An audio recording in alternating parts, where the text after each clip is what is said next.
Sejam bem-vindos novamente. Dando continuidade, vamos ouvir agora a fonoaudióloga Juliana Rodrigues Teixeira para a palestra Comunicação, ampliando oportunidades com a CAA. Juliana é formada pela Unesp, tem experiência de 28 anos em fonoaudiologia clínica e educacional, possui pós-graduação em fonoaudiologia no DEA. Seja bem-vinda, Juliana.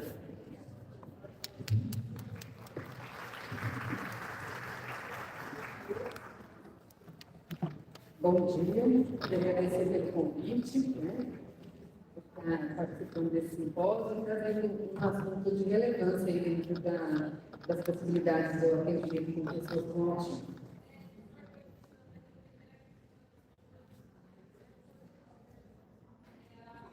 Então, sobre mim um pouco, minha formação acadêmica pela Unesp, tenho experiência em fonoaudiologia clínica e institucional há 28 anos, então tenho buscado tanto o aporte ambulatorial mesmo de consultório, quanto institucional, que eu acho que tem uma importância aí na amplitude do atendimento das pessoas com deficiência de uma forma geral. Eu sou fonoaudióloga da Universidade Facial com ênfase em reorganização neurofuncional. A reorganização neurofuncional é uma especialização bastante diferenciada, que traz muito conteúdo também de muito do que a Renata falou, sobre a gente ter uma visão ampla do neurodesenvolvimento e estar também vinculando habilidades com as demais áreas que a gente precisa estar acompanhando e concordância assim, das estimulações. Então, o desenvolvimento motor é de suma importância, é de fato a base do neurodesenvolvimento, e a gente sempre tem que pensar no funcionamento do neurodesenvolvimento de uma forma geral. Então, essa especialização traz muita relevância para o meu trabalho diário. Nem todas as crianças e pessoas, pacientes, precisam da aplicação da reorganização neurofuncional, mas a gente tendo essa visão, traz um benefício muito grande para a nossa atuação, levantamento de objetivos, enfim. E sobre especificamente o nosso tema, eu tenho feito formações em comunicação alternativa, já trabalhava com PECs anteriormente, e agora de uma forma mais recente com a intervenção com Core Power. E o multigesto, que também traz uma estratégia terapêutica que também traz recursos muito interessantes e importantes para pessoas que têm dificuldade na comunicação de uma forma geral. Então, antes da gente falar sobre especificamente da comunicação alternativa, a gente precisa rever alguns termos que são muito importantes dentro da comunicação, Então, a comunicação é o ato de proporcionar trocas entre pessoas e transmitir informações. Ninguém se comunica sozinho, A gente tem a interação, o propósito de comunicação sempre no âmbito social. Isso é de uma forma mais ampla dentro das possibilidades de comunicação mesmo. Agora, em relação à linguagem, é a comunicação organizada em pensamento. Então, o que a gente quer, Mesmo uma pessoa que não é oralizada, ela pode ter o desenvolvimento da linguagem administrando a nível de pensamento o que ela pretende se comunicar. Então, a gente percebe que muitas pessoas que não são oralizadas podem ter o desenvolvimento da linguagem com boa evolução. Então, a gente tem que estar sempre atento a essa configuração, a essa observação desses comportamentos. E o que é a língua, então? O sistema de signos, que são símbolos e regras que usamos para nos expressarmos, A fala é um tipo de código, para a expressão dessa linguagem, mas a gente tem uma série de outros códigos, da escrita, livros, enfim. E a fala propriamente dita, que é a produção do som articulado. Então, é uma realização física, uma estrutura física que expressa tudo isso. A comunicação, a linguagem, com o uso de língua, e a gente consegue acessar, é uma das formas de acessar todo esse sistema. Então, pensando na forma de comunicação, a gente fala muito sobre pessoas não oralizadas, mas a gente tem que pensar que a comunicação é muito mais ampla do que a gente imagina e vê no recurso da fala. Então, a gente pode usar a linguagem corporal, tem alguns... Eu consegui funcionar esse aparelho aqui, mas o laser está muito clarinho. Está vendo aqui no azul? Acho que vocês conseguem ver, Então, sobre linguagem corporal, né? A Renata falou bastante da expressão do bebê, né? Que usa o corpo como uma expressão. Então, a gente percebe o movimento de recusa, quando se afasta, quando empurra algo que não quer, né? Tudo isso é linguagem corporal, que é uma viabilização também da comunicação. Expressão visual, né? Incluindo também facial, né? Quando a gente percebe que algo desagrada ou algo agrada muito, a gente consegue perceber essa diferença, né? Outra expressão da comunicação por digitação, escrita, mensagem de texto, tudo isso é um código também dentro da comunicação. Expressão facial, né, como você tem junto com uma expressão visual. A fala, a vocalização, porque a pessoa às vezes não consegue falar, mas ela consegue vocalizar, né? Então, de dizer né, de dizer também é uma forma de expressar aceitação ou recusa, por exemplo. Sinais que podem ser libras ou então gestos universais que a gente fazer, tanto faz, de dizer parar, sai daqui, né, ou vem, todos esses são gestos universais que a gente consegue compreender de acordo com o contexto também, né? E um recurso que eu venho falar para vocês, as franjas de comunicação alternativa, que também são formas muito importantes aí de comunicação. Agora eu vou falar um pouquinho para vocês sobre pessoas com necessidades complexas de comunicação. Né? O recurso de comunicação alternativa tem esse objetivo, de estar buscando estratégias de comunicação para pessoas com esse perfil. Né? Então, qualquer pessoa que manifeste dificuldade de se expressar de forma convencional pode ser considerada como pessoa com necessidade complexa de comunicação.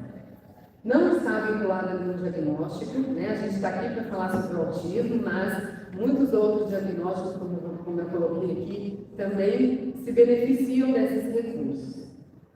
O indivíduo pode assim se caracterizar, né? Ele pode se caracterizar como pessoa com necessidade complexa de comunicação no percurso longitudinal da vida. Então, pode ser uma pessoa falante, por exemplo, e agora falando sobre os diagnósticos, uma pessoa que teve uma sequela de traumatismo crânioencefálico pós-acidente, por exemplo, ela, no decorrer da vida, ela pode vir a se tornar uma pessoa com necessidade complexa de comunicação e pode usar o recurso da comunicação alternativa para isso. Né? Então, outros diagnósticos, paralisia cerebral, autismo, síndromes em geral, afasia, praxis, atria, que são dificuldades de linguagem e movimento, transtornos do movimento de fala, que também comprometem a comunicação, sequelas, como eu falei, né? E doenças neurovegetativas, no caso da esclerose lateral amiotrófica, por exemplo, também é um limitador da comunicação.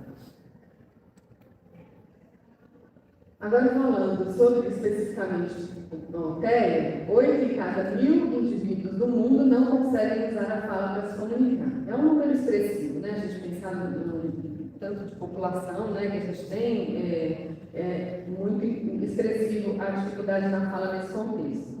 No TEA, a comunicação é um critério essencial para o diagnóstico, né? A gente sabe, como a Renata também havia falado, que a comunicação é um pilar importantíssimo para esse diagnóstico.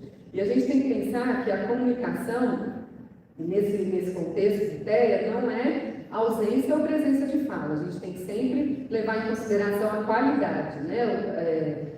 Na observação, na avaliação, a gente observa a qualidade desse contexto comunicacional para que entre também esse critério diagnóstico do autismo. 33 a 50% de pacientes com TEA não desenvolverão a fala funcionalmente. Então, são pessoas não oralizadas, que vão ter mais limitação ainda para o processo de comunicação. 25 a 30 pessoas de indivíduos com TEA desenvolverão a fala minimamente, mesmo após tempo prolongado de intervenção. Um número bastante expressivo. Né? Então, a gente percebe que tem pessoas que avançam, começam a desenvolver a comunicação verbal, porém, desenvolve a colalia, não consegue ter um domínio sintático, que é a construção de frases, não consegue definir vocabulários adequados para a comunicação, ou então não consegue fazer uma narrativa de dividir diálogo, né, de trocar turno. Tudo isso envolve a qualidade da comunicação. Atraso no desenvolvimento de fala aumenta a probabilidade a longo prazo de dificuldade na evolução da expressão oral. Então, quanto mais esse atraso for sendo contactado, mais difícil vai ser mesmo o avanço e a evolução. Por conta da neuroplasticidade, a gente sabe que isso é favorável, né? Mas a gente entende também, nesse outro slide, sobre as janelas de oportunidade, que são períodos que são otimizados em determinados aspectos do desenvolvimento, né? E aqui a gente... Aqui a gente...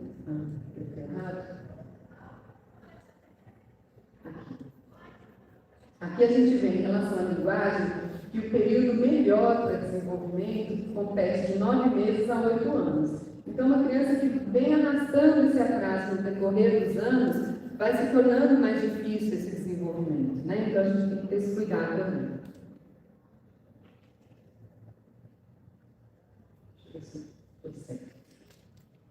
Sim. Agora, falando propriamente sobre a comunicação aumentativa alternativa, né? É um conjunto de técnicas e estratégias utilizadas para auxiliar a comunicação das pessoas com dificuldade de se comunicar por meio da fala. Ela é considerada, ela é considerada aumentativa quando ela é usada como recurso para apoiar ou adicionar elementos para a comunicação que já ocorre. Então, são pessoas que têm o desempenho da oralização, porém não têm uma boa qualidade, conforme eu falei para vocês. Recursos de ecolalia, não consegue fazer narrativa, não constrói frases, então a gente pode aumentar essa possibilidade de recursos de comunicação com essas estratégias da comunicação alternativa. E a alternativa tem condições de maior limitação da comunicação expressiva, então como sendo mesmo a única alternativa de expressão da comunicação através desse recurso. Existe ainda muitos mitos em relação a esse contexto da comunicação aumentativa alternativa, né? A gente espera que daqui a um tempo a gente não precise mais falar sobre isso, uma vez que a gente verifica que é um caminho sem volta mesmo. A comunicação é um recurso validado, né? Um recurso importante, e a gente ainda, infelizmente, vê, inclusive, fonoaudiólogos dizendo que não indicam, né? Então, eu acho que isso a gente tem que ir mudando essa visão para avançar nos benefícios mesmo dos nossos pacientes. Então, acredito que daqui a alguns anos a gente nem precisa mais falar sobre isso, entendendo assim, que esse assunto é de muita relevância e a aceitação, de fato, é importante à medida que a prática vai demonstrando também isso, né? Então, dentro desses mitos, a comunicação alternativa aumentativa inibe ou impede a fala. Isso é um recurso, é um conceito equivocado. A gente sabe que ela serve para apoiar, ela não é uma condição permanente, isso também eu vou falar daqui a pouco. É um caminho que a gente pode viabilizar o desenvolvimento da comunicação, né? E de forma nenhuma impede que o desenvolvimento da fala aconteça. A CAA deve ser o último recurso terapêutico, então algumas pessoas pensam, vamos na terapia incentivar a fala, propriamente dita, e se não der certo, a gente busca a comunicação alternativa, né? Isso também é equivocado, a gente pode antecipar, né, o uso da comunicação alternativa, e principalmente para mim, como fonoaudióloga, a gente não desiste da fala, né? Não é um limitador, então a gente vai usar a comunicação alternativa, não tem mais o que fazer para desenvolver a fala. Não é nesse sentido, né? Então, de fato, é um mito que deva ser um último recurso terapêutico.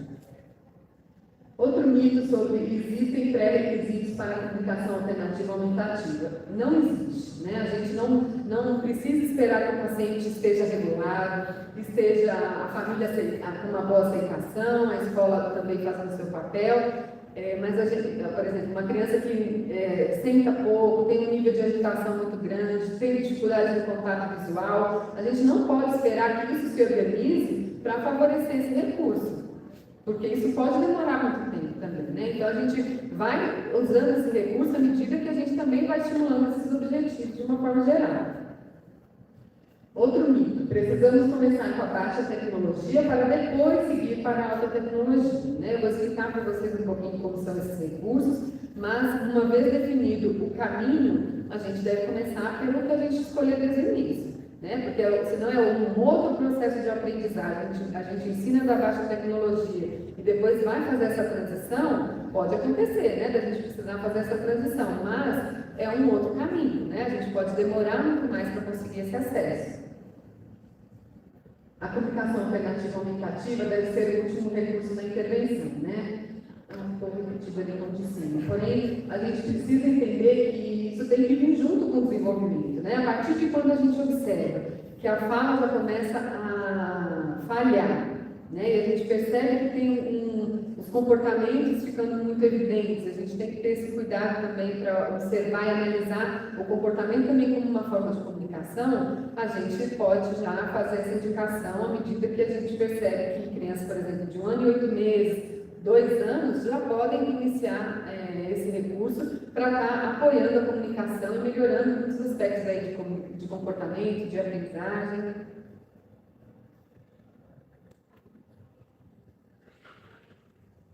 Como eu falei antes para vocês, está aqui nessa forma de método, que a comunicação não é uma sentença, ela deve ser uma ponte, né, um caminho para o desenvolvimento. Então, a gente não deve considerar como uma indicação permanente. Porém, muitas pessoas vão manter esse recurso ao longo da vida realmente. Mas, para algumas pessoas, isso pode ser de uma forma temporária também. Então, a gente tem que ter essa condição e esse pensamento para a gente poder se organizar aí também no acompanhamento longitudinal, né? Proporcionar oportunidade de desenvolvimento da linguagem, tanto receptiva quanto expressiva. Estou falando muito aqui sobre a questão expressiva da linguagem, porém a gente sabe que dentro do autismo a recepção também pode estar com dificuldade, né? Crianças que não compreendem, não atendem comandos, então a gente tem que ter esse cuidado também, e a comunicação alternativa vai estar dando apoio a esse ganho de vocabulário, né? Que a gente chama de domínio semântico. Então, a gente pode avançar nisso tanto para a melhora da compreensão quanto da expressão também. A comunicação alternativa favorece canais de interação social, aumentando a participação social. A gente abre um caminho muito importante aí da comunicação, né? Porque, como eu falei, algumas pessoas com diagnóstico de TEA podem ter a comunicação verbal, porém, algumas vezes ela não sabe o que fazer com ela, né? O domínio pragmático, que é o uso social da comunicação, pode falhar. E trazendo esse recurso da comunicação alternativa, a gente viabiliza todo esse comprometimento social que a comunicação traz. Aumentar as diversas possibilidades de desenvolvimento, como em trabalho, escola, exatamente pela amplitude aí na interação social.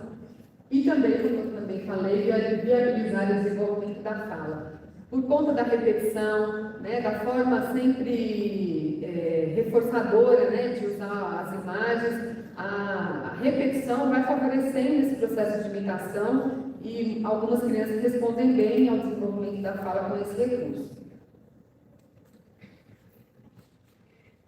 Sobre os princípios básicos da comunicação alternativa aumentativa, o planejamento deve ser individualizado, né? A gente tem que se atentar às questões motoras, sensoriais, cognitivas, físicas e de linguagem do indivíduo. Então, como foi falado na palestra da Renata, a gente não tem como desvincular isso, né? Os aspectos motores, principalmente por conta do acesso na comunicação alternativa, a gente precisa avaliar, precisa verificar de que forma que a pessoa com essa indicação vai conseguir acessar o sistema, quer seja de alta ou baixa tecnologia. Porque, como vocês viram, não é só no caso de autismo. Pessoas com paralisia cerebral também podem fazer uso, né?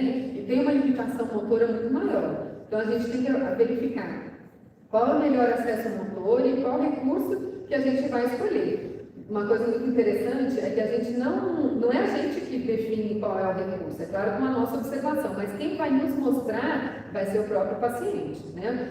Por exemplo, uma família chega para a gente e fala assim, eu vi uma criança com tablet, eu queria proporcionar isso para o meu filho, mas ele não tem o acesso motor fácil. Então, não é porque a família quer, eu quero, que vai ser a melhor indicação para a pessoa. A gente tem que fazer essa busca, né, de avaliação motora, para que a gente possa garantir o acesso melhor para aquela pessoa mesmo. Acessibilidade personalizada, né, qual é o acesso mais adequado para cada pessoa. Outro princípio importante, o incentivo à participação ativa deve ser fundamental, fazendo a modelagem dos estímulos. Não vai dar tempo de eu entrar em detalhes sobre a modelagem, que é a forma que a gente ensina o uso da comunicação alternativa. mas é um princípio muito importante para que seja efetivo, né? Para que a pessoa consiga usar de fato funcionalmente, porque esse é o nosso objetivo. A gente apresenta o recurso, define estratégia, mas a gente tem que garantir o nosso objetivo final, que é trazer funcionalidade para essa comunicação.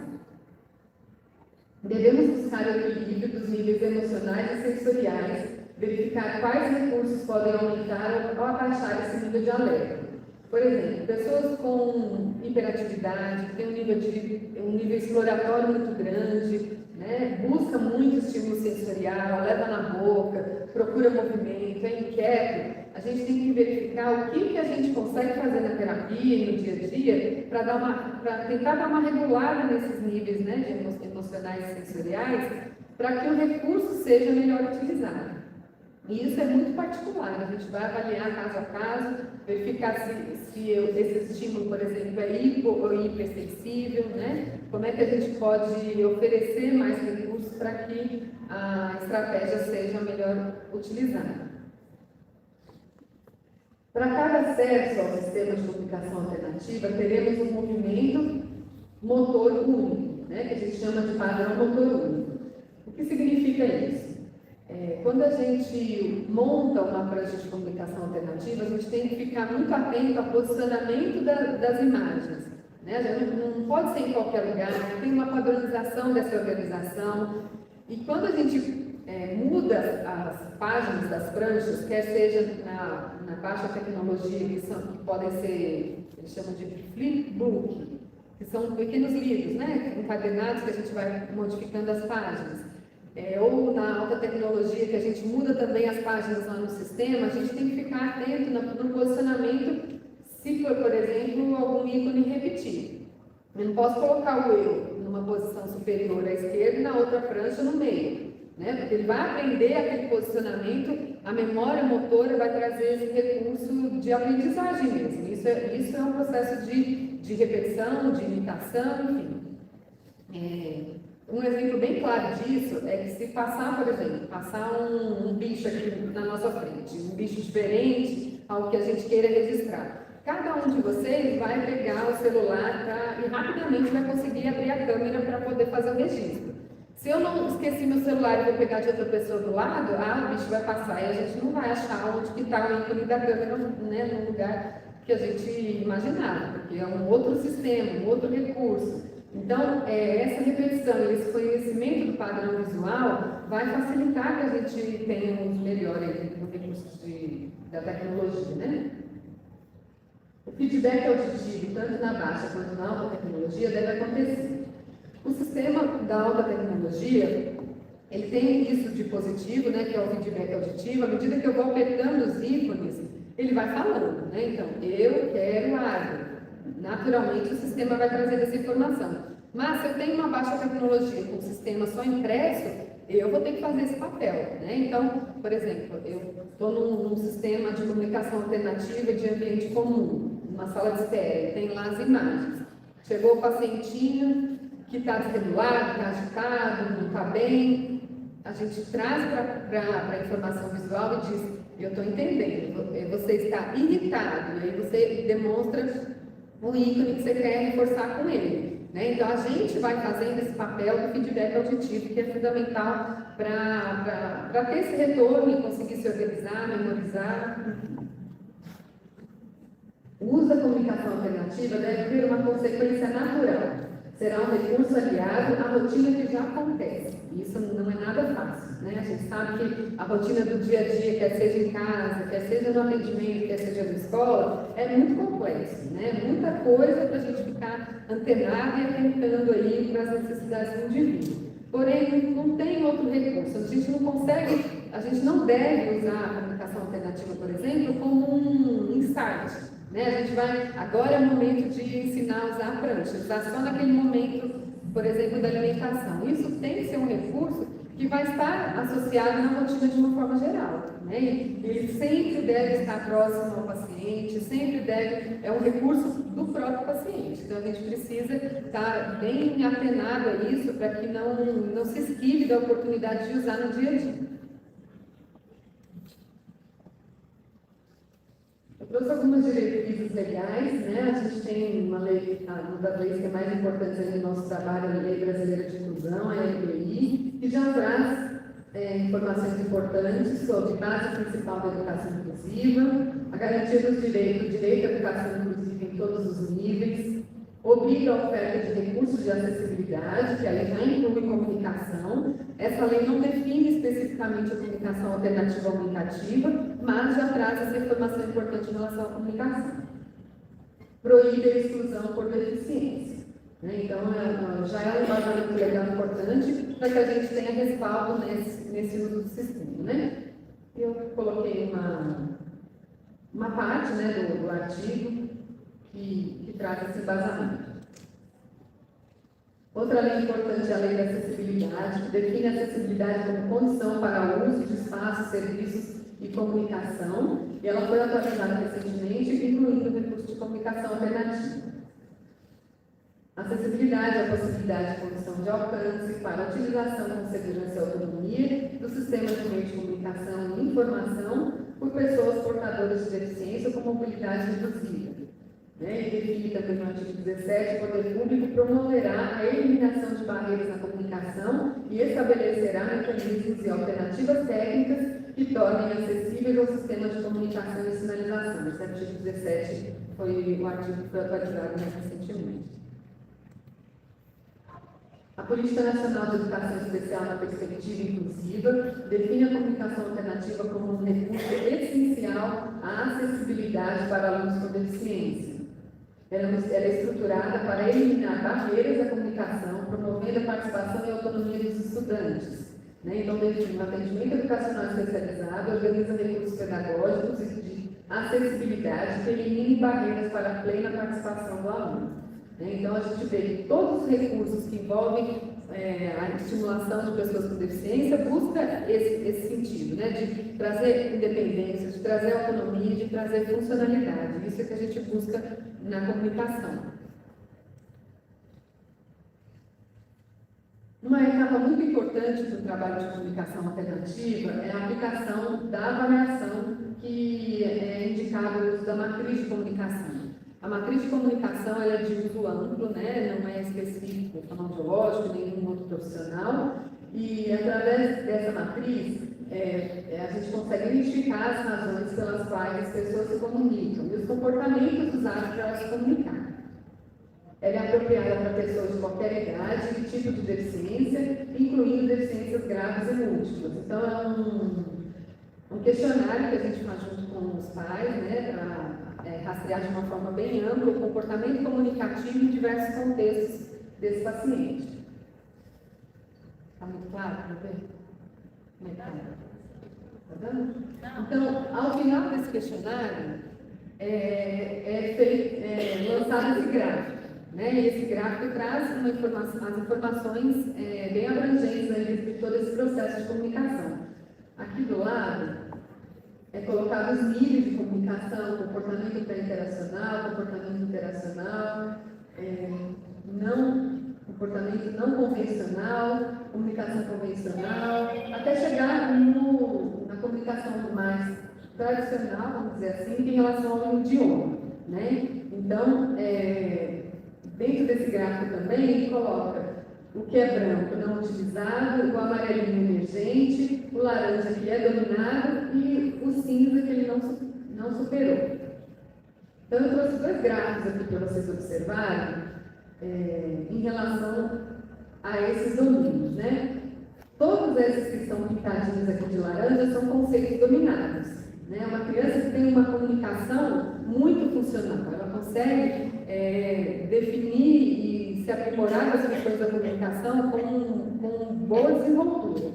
Porém, é uma criança que tem a paralisia de fala da infância. Então, ela tem um transtorno motor de fala que dificulta ainda mais a expressão de fala. Portanto, aqui no conceito de idioma, ela não oraliza nada. Ela faz algumas emissões, mas muito rudimentar. Então, o nível de comunicação dela é muito bom, porém, a oralidade com maior prejuízo. Esse é um outro gráfico com muitos comportamentos emergentes. Emergente significa que ele responde de vez em quando, né? Não é um conceito totalmente dominado. Dominado está numa condição mais rudimentar aqui da comunicação, e os demais emergentes. Vejam que na caracterização aqui do idioma, ele consegue ter um bom desempenho emergente, né? Ele fala, porém a qualidade da comunicação dele não é tão boa. É uma criança que tem ecolalia, né? Que tem muita fuga de demanda também, então ele não persiste no discurso, não consegue fazer uma boa narrativa. Então entendam que o desempenho de fala não é determinante para ter uma boa comunicação e uma boa linguagem, né? A criança anterior, por exemplo, não consegue oralizar, mas ela tem um desenvolvimento de comunicação muito melhor do que essa criança que consegue falar, mas não usa de uma forma tão funcional.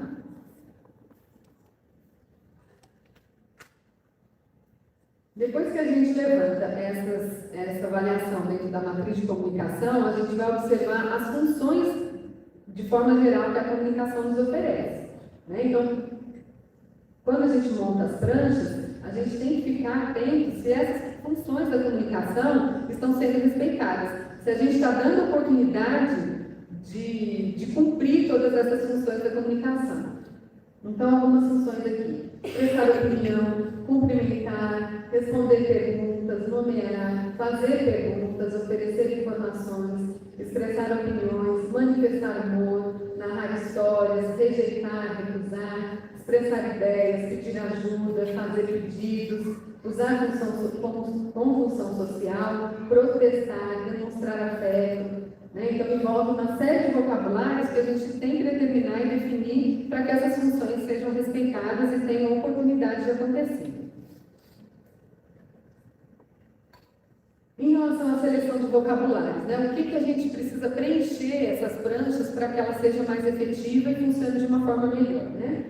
Dentro da formação do Core Words, a gente define a seleção primeiro com palavras essenciais, que corresponde a 70% a 90% das palavras que usamos diariamente. Então, não é só do vocabulário do português, né? Em qualquer país, são palavras que são importantes e são usadas com muita frequência. Então, essas palavras essenciais precisam estar dentro desse vocabulário, né? E elas não são muitas. A gente tem gráficos de palavras essenciais com 40 vocabulários, por exemplo. Mas a gente consegue generalizar com muita facilidade, né? Depois eu vou falar de uma prancha que a gente tem feito na parte de Tiradentes para lugares em comum, e tem, por exemplo, esperar. E aí eu coloquei para a equipe a minha sugestão e aguardando a sugestão deles de vocabulários, né? Porque a gente tem que fazer isso com essa coparticipação mesmo, para que a gente não fale. Uma vez estando pronto, a gente pode modificar, mas aí é mais difícil. Então, nós estamos nessa fase de organização do vocabulário.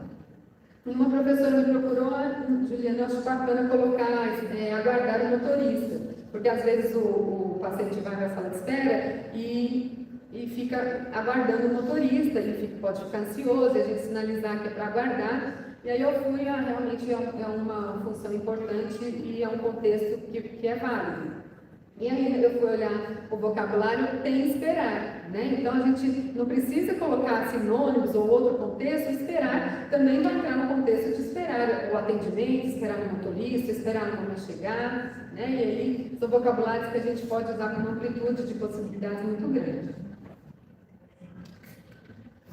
Além dessas palavras que são essenciais, a gente deve considerar os vocabulários chamados marginais. São vocabulários próprios de cada indivíduo, né? A gente usa os de uma forma geral e depois a gente especifica vocabulários próprios da pessoa, das coisas que ele gosta, dos locais que frequenta, das pessoas que convivem, né? E aí é específico para cada indivíduo de fato.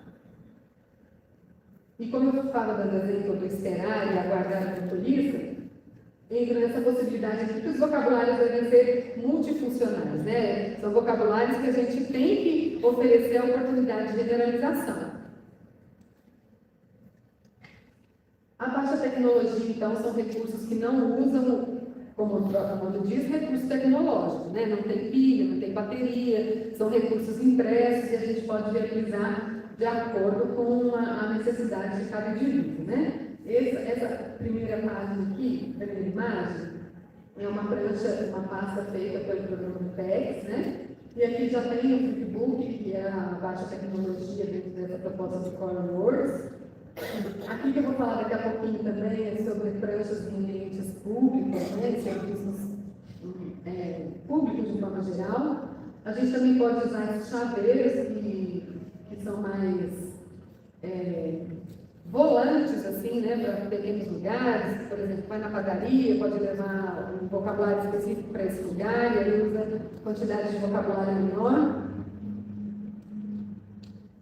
Em relação à alta tecnologia, né, são aplicativos, sites da internet também que a gente consegue baixar e fazer uso. Alguns são gratuitos, outros a gente precisa fazer o acesso de assinatura. Alguns são recursos mais simples, outros já têm recursos tecnológicos maiores, por exemplo, parecido com aqueles do celular, quando a gente começa a digitar uma frase, ele já sugere a próxima, né? Isso facilita muito o recurso para a escolha também do indivíduo. Tem alguns que fazem a conjugação verbal, por exemplo, você pode colocar esperar, só que você coloca primeiro eu. Então, eu espero o motorista, nós esperamos, ele mesmo já vai fazendo a conjugação verbal, depende do recurso, depende de quem também você está usando, né? Se faz sentido para aquela pessoa aquele tipo de recurso, como eu disse antes, a escolha não é só porque eu quero, a escolha é para o recurso que vai fazer sentido para aquela pessoa. Então, aqui tem alguns exemplos. Snap, CodeDrop, Expressia, Pictoteia, CPixGrid, Read for iPad, né? Então tem vários recursos que, como eu falei, alguns são gratuitos, outros com pagamento de assinatura, mas com uma variação muito grande de possibilidades, né? Aqui embaixo tem outros recursos, né? Botão sinalizador de fala, que são esse só de apoio, vermelhinho e amarelo ali, muito usado com pessoas com paralisia cerebral, que têm um acesso motor mais limitado, né? E esses botões a gente pode gravar uma frase com a voz mais familiar, por exemplo, com a voz da mãe. Preciso de ajuda, estou com dor, quero água, e aí você distribuir esses botões de uma forma que possa acessar a necessidade específica dessa pessoa, né? Ou então como pulseira também, é muito usado no hospital, que já tem esse recurso de comunicação alternativa disponível para direcionar para a intensidade de dor, para a necessidade de pedir ajuda. São palavras que de fato são muito importantes para aquele contexto, né? Em relação ao parceiro de comunicação, como eu falei para vocês no começo, a comunicação não acontece sozinha, né? Eu não me comunico se não tiver vocês aqui e eu ficar só falando sozinho. Não é um processo de comunicação, né? Então, para que isso seja efetivo, para que a indicação da comunicação alternativa aumentativa aconteça e seja funcional, a gente precisa se comunicar com alguém, né? E as pessoas que convivem com esse indivíduo são os parceiros de comunicação. Então, não adianta a gente montar esse sistema, entregar para a família sem o aval de todas as pessoas que estão próximas para poder fazer o uso desse sistema, né? Então, o sucesso da comunicação depende de ambas as pessoas que participam da interação.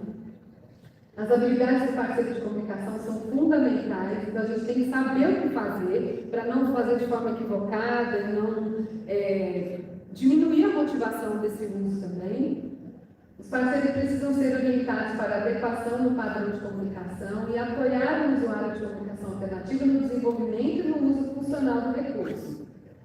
E essa mudança é um processo, não é um evento, não é de uma hora para outra, né? A gente tem que colocar a mão na massa mesmo e ver de que forma que vai funcionar, o que funciona para um, às vezes não funciona para outro. Então, ter esse olhar personalizado vai ser fundamental para que dê certo. E como eu disse, a modelagem é o caminho principal de aprendizagem, né? Quando a gente pensa no desenvolvimento infantil, uma criança, um bebê que nasce, ele vai conseguir falar depois de um ano que recebeu muitas informações de linguagem do ambiente. né? Então, a gente não espera que uma pessoa imediatamente recebendo o programa da comunicação alternativa vá já sair usando, né? Ele precisa identificar o vocabulário, precisa contextualizar tudo isso, né? Precisa entender a função social da comunicação. Então, algumas pessoas levam mais, outras levam menos tempo, mas isso a gente precisa ter certeza que esse tempo vai existir, né? Que a gente precisa organizar isso na rotina para que essa modelagem seja possível. Agora, uma lei mais recente, que foi do ano passado, é a primeira lei brasileira que reconhece explicitamente a CAA como direito, né? E aí traz isso como uma obrigatoriedade do uso desse recurso. Fica assegurado à pessoa com deficiência o direito à comunicação por meio de sistemas de comunicação alternativa e aumentativa em todos os serviços públicos e privados, especialmente nas áreas de educação, saúde e assistência social. Então, quando a gente fala de lei, infelizmente, no início de muitas coisas novas, a lei é que vai fazer o caminho das coisas acontecerem, né? Então, a gente tem que conhecer isso para entender que a comunicação alternativa não é opcional, que ela é um direito agora, né? Cada vez mais reforçada no dia a dia das pessoas. Então, essa lei visa buscar esses recursos em ambientes comuns para propiciar essa interação, para que a pessoa possa ter uma comunicação mais eficiente e fazer uso do serviço de forma adequada. A lei define pessoas com necessidades complexas de comunicação como aquela que apresenta dificuldade significativa para compreender e expressar mensagens por meios convencionais, oral, escrito ou gestual, necessitando de recursos e estratégias alternativas ou aumentativas para interagir socialmente, acessar informações e participar de atividades cotidianas. Isso tem sido um ganho muito importante, muito expressivo, para que também dê visibilidade desse recurso. Isso é muito importante. A gente não pode só oferecer esse recurso a nível doméstico, a nível escolar. A gente precisa criar visibilidade para que as pessoas reconheçam isso como importância.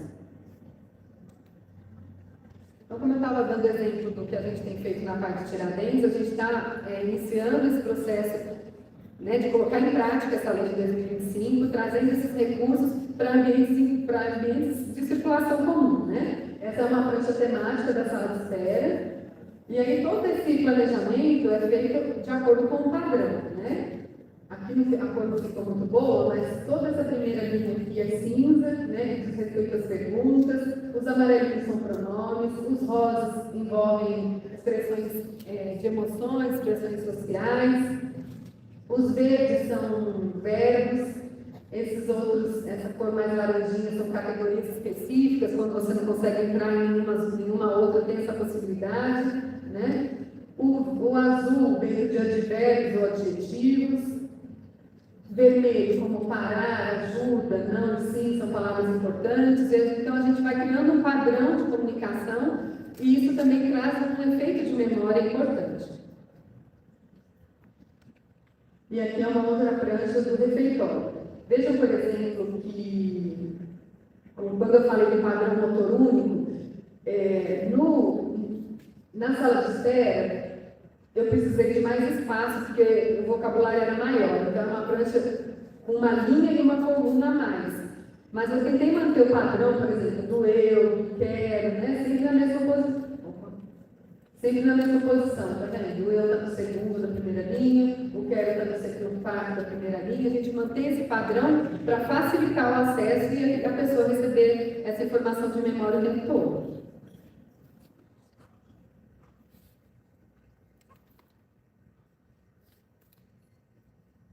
Então, já estou quase acabando, mas eu queria também depois falar uma outra coisa. Em relação ao sucesso disso, a gente consegue viabilizar esse sucesso quando a gente tem parcerias fortes, A gente sabe que a gente sempre espera que as famílias estejam engajadas nessa proposta, até porque a gente começa se de fato a família estiver com a gente, Senão não faz sentido, porque a gente sabe que isso não vai ser replicado em outros contextos, se a família não tiver uma boa aceitação. Mas algumas famílias também têm as suas limitações, às vezes cognitiva, às vezes do contexto familiar mesmo difícil. Então a gente tem que entender e ter esse respeito, mas a gente tem que buscando aliados nisso, né? As pessoas, as crianças ficam muito tempo na escola, a gente tem que estar trazendo essa escola para esse funcionamento junto, né? Fazendo visita escolar, ensinando como operacionalizar esse cuidado, e não é só uma vez, né? Isso dentro da terapia, particularmente para mim, não tem sido muito fácil, mas a gente tem que se adaptar, porque não é um trabalho que fica só no consultório. A gente precisa de tempo para organizar a ficha, a gente precisa de tempo para visita escolar, a gente faz reunião com a equipe terapêutica, né? Então, pensando nos parceiros de comunicação, a gente tem alguns níveis, né? A família é um nível imediato, que é um nível que está no dia a dia com a pessoa, né? O nível 2, são vizinhos ou escola, que tem uma frequência de convívio diário, né? O nível da minha função, por exemplo, que são parcerias pagas, né? Que eles colocam nesse termo, são pessoas que são acompanhadas para atendimento, eu fico num tempo muito pequeno, perto dos demais. Então, a gente precisa ampliar essa informação, essa possibilidade, para que as coisas funcionem de uma forma melhor.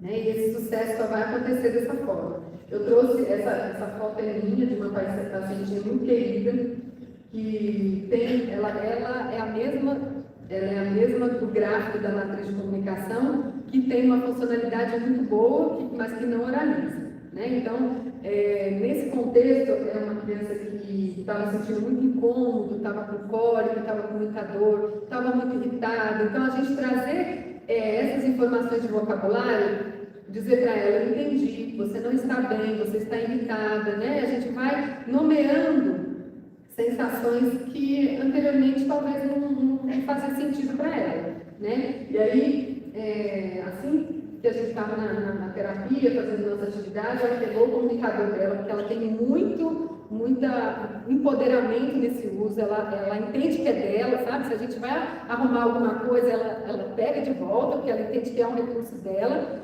e aí ela montou, não sei se vocês conseguem ver, mas eu vou colocar para vocês aqui, ó.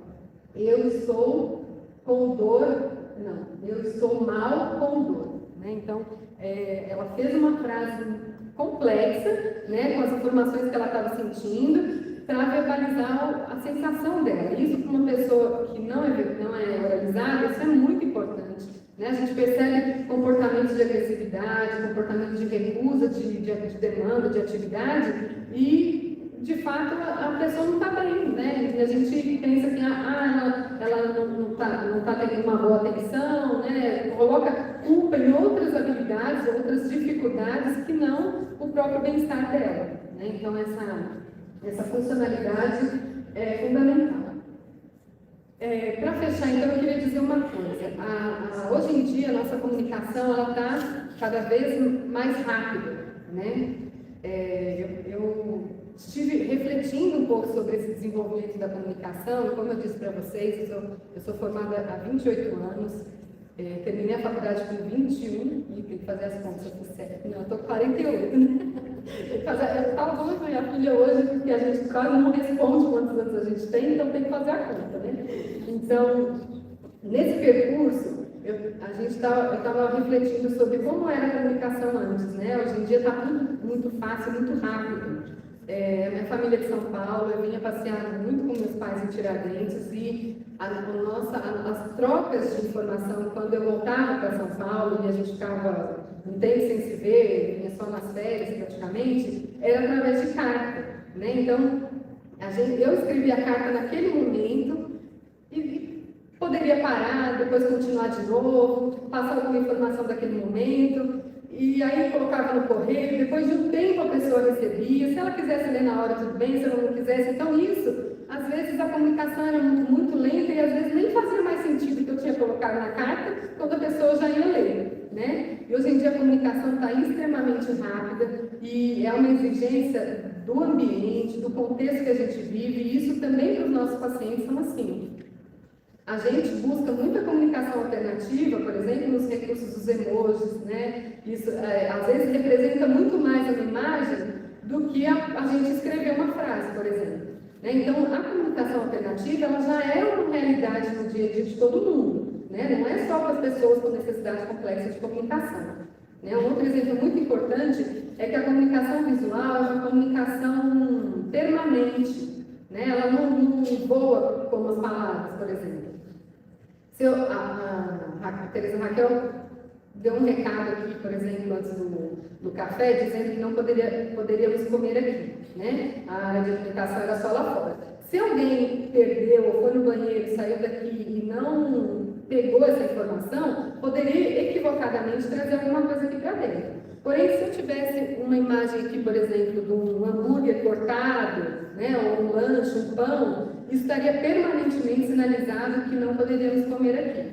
Né? Então, a comunicação visual ela é muito potente, né? Ela é muito forte, ela é muito marcante no dia a dia das pessoas e é um recurso que deve ser valorizado, principalmente para quem não tem outras opções de comunicação. Né? Eu espero ter trazido um pouco de informação a mais aí nesse acréscimo da comunicação, que cada um de vocês leve para a sua realidade, né? Entendam e absorvam da forma que for melhor esse contexto todo do trabalho de vocês e agradeço a oportunidade.